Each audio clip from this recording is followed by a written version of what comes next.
Hello and welcome to this video tutorial. Today we're going to create a puffy star in Illustrator. Now creating stars in Illustrator is relatively easy because you can do it through the shape tools, and there is a special star tool.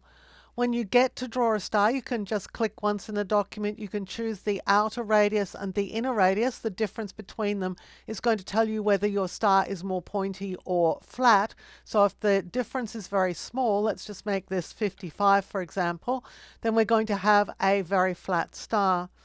But what I want to do is to create something that is a puffy star, something a bit more like what you're seeing on the screen right now.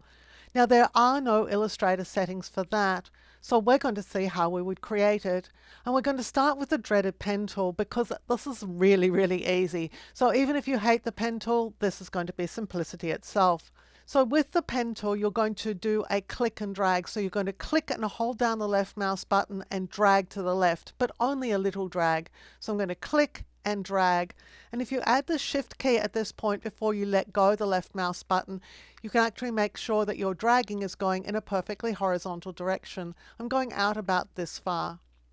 I'm going to let go the left mouse button and then I'll let go the shift key. Now I'm going to come down to something like about here. It's not rocket science, just find somewhere about here.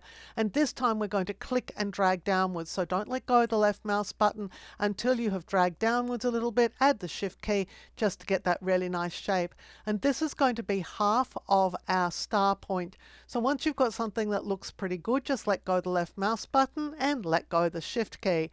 Now, right now, I'm still stuck to my shape, so I'm going to press the escape key. If you don't see that rubber banding, it's because you've got rubber banding turned off, but you'll still just click the escape key to stop it from being attached.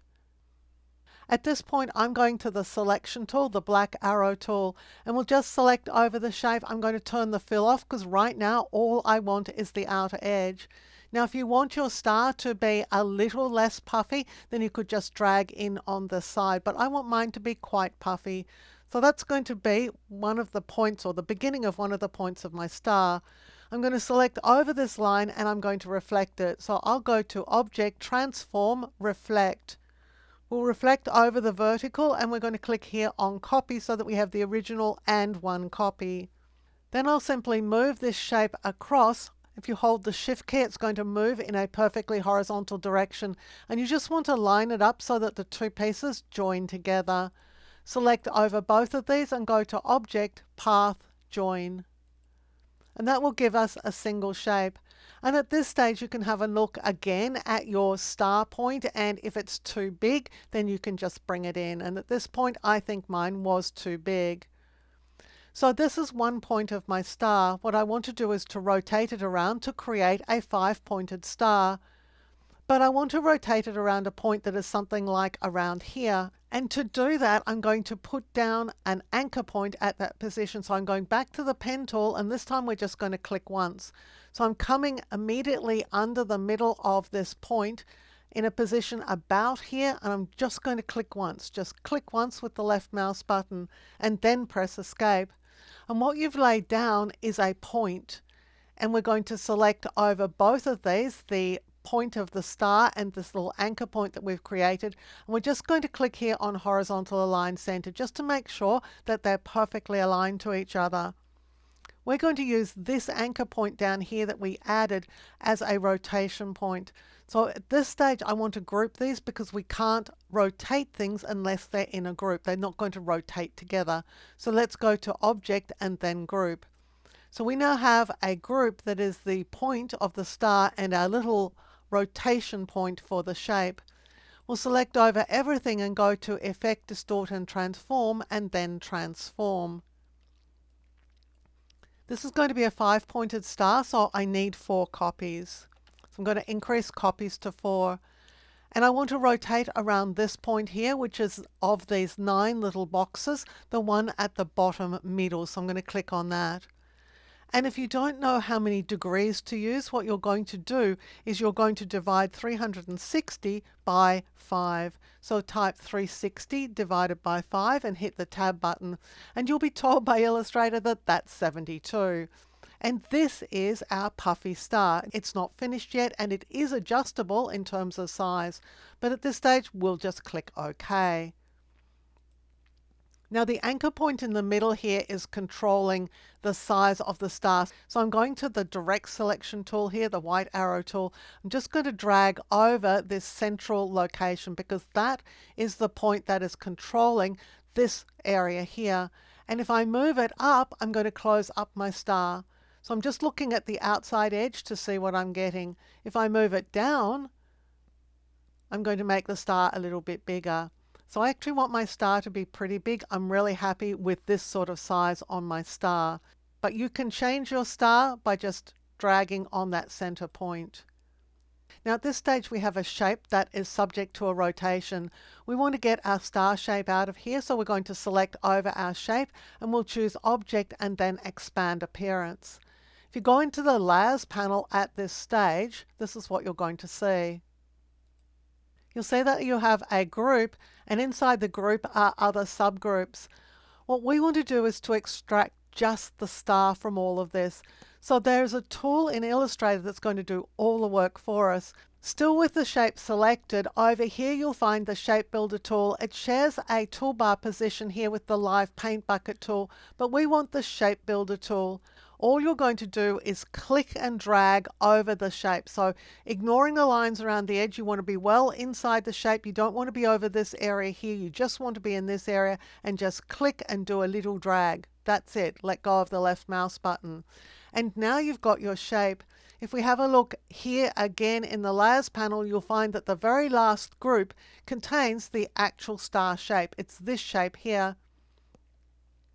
What I'm going to do is drag it out of everything. So I'm going to grab hold of it with my left mouse button and drag it all the way to the very top of the Layers palette. I'm going to drop it onto layer 1, and then it just appears at the top of the Layers palette.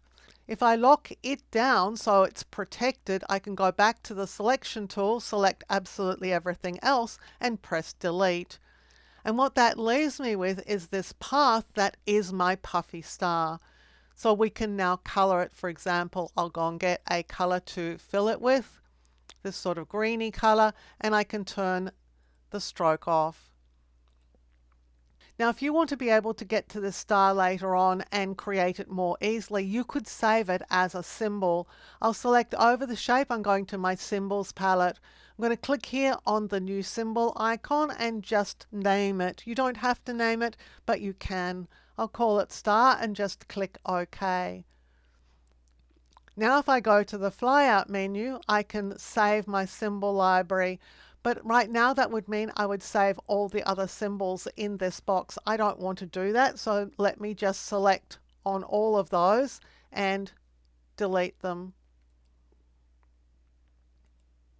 That just leaves my star symbol in place. I'll go to the flyout menu again, save symbol library.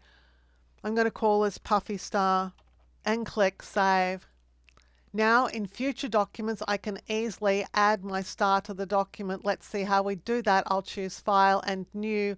I'll create a brand new document. You can see that the star is no longer in the Symbols panel. Go to the flyout menu, and in future you'll go down to Open Symbol Library and then to User Defined. Right now we can't get to User Defined. We would need to close and reopen Illustrator for that to be accessible. But there's a trick to finding that out. Let's go to Save Symbol Library. We're going to select this particular location up here. So I'll just right click and copy it. I'll cancel out of here. Now I'll go back to the flyout menu. I'll go to Open Symbol Library. I'll go to Other Library, and I'm just going to paste in that location. And that will take me directly to where my Puffy Star is saved, and I'll click Open. Now that the Puffy Star is available to me, I can click on it and I can drag it into my document. Now this is a symbol. If I right click, I can break the link to the symbol. So this is now a shape that I could use in any Illustrator document at any time. It's going to behave exactly as any other Illustrator shape, so it can be changed in terms of its color, for example. I hope you've enjoyed this video and that you've learned something about creating shapes like puffy stars in Illustrator, and also how you could save the shape so that you could reuse it later on in the future. If you enjoyed the video, please give it a thumbs up, hit the subscribe button and the notification bell, and you'll be alerted when new videos are released. Until next time, my name's Helen Bradley. Thank you so much for joining me here on my YouTube channel.